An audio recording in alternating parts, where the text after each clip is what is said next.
Awali diskusi kita pada hari ini melalui indeks persepsi korupsi ini Pak, yang nampaknya di tahun 2022 yakni sebesar 34 poin, atau artinya ini turun 4 poin dibandingkan dengan tahun sebelumnya. Apa penyebabnya? Jadi CPI atau Corruption Perception Index itu ada 9 elemen ya.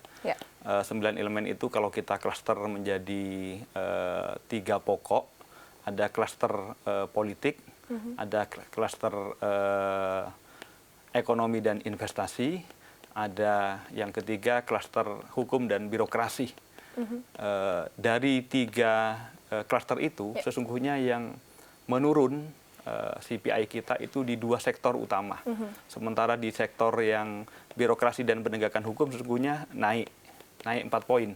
Tapi karena kenaikannya di satu sektor atau klaster ini tidak diikuti oleh kenaikan yang lain, yaitu di sektor ekonomi dan investasi dan di sektor demokratisasi dan politik, itu sehingga mengakibatkan kita turun 4 poin.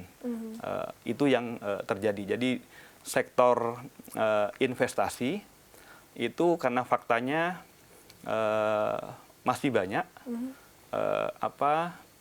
dunia usaha itu mengatakan, artinya pelaku usaha berdasarkan pengalamannya menyampaikan bahwa untuk berusaha masih memerlukan tips ataupun suap-suap. Itu banyak terjadi. Yang kedua, money politik di sektor politik faktanya masih sejauh ini bahkan hampir seluruhnya, hampir tidak ada. Itu yang mengakibatkan CPI kita menjadi turun. Nah, ini tantangan kita semua. KPK di depan, tetapi tidak hanya KPK yang bisa dijadikan andalan, karena di sektor ekonomi itu pelakunya itu sangat luas, ya, Pak, sangat luas, bukan hanya pemerintah pusat, bahkan pemerintah daerah, karena mau investasi masuknya dari pusat, tapi kemudian kan mendaratnya di kabupaten kota. Betul. Nah, sementara kabupaten kota secara formil seakan-akan sudah memiliki PTSP, tapi PTSP itu juga tidak menjamin kepastian, belum menjamin kecepatan, kemudahan, dan utamanya bebas dari pungutan-pungutan. Nah, kalau di sektor politik, ya faktanya saat ini baik dari pilkada, pileg, baik DPRD daerah maupun pusat, nah, faktanya kita ketahui bahwa hampir tidak ada yang bebas dari money politik, baik misalnya untuk mahar maupun untuk agar dipilih. Nah, sementara yang lain-lain misalnya kos kampanye dan lain-lain itu kami anggap sebagai kos politik yang memang real ya, dibutuhkan gitu, tapi masih tinggi. Itu yang mengakibatkan sehingga kalau sudah proses politiknya berbiaya tinggi, maka kemudian ketika duduk sehingga mengakibatkan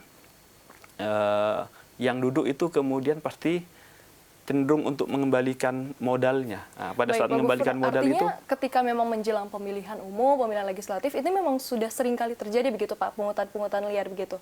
Dan ini terjadi setiap saat mau masuk pemilihan begitu Pak Gufron? Bukan. Struktur ketatanegaraan itu semua jabatan itu kan ada 2 model rekrutmennya. Ada yang dipilih, ada yang diangkat. Yang dipilih saja berkos tinggi.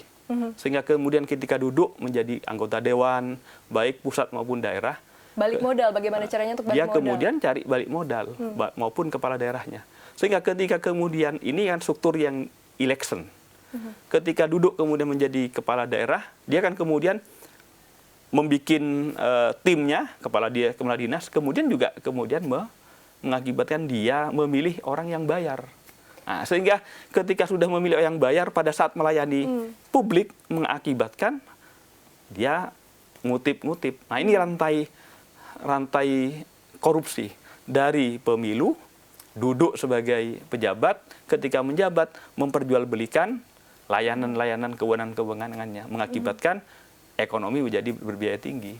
Apa langkah KPK Pak untuk memutus rantai tersebut? KPK kemudian menyadari bahwa tak cukup hanya kemudian dibabat ataupun diberantas di hilir saja.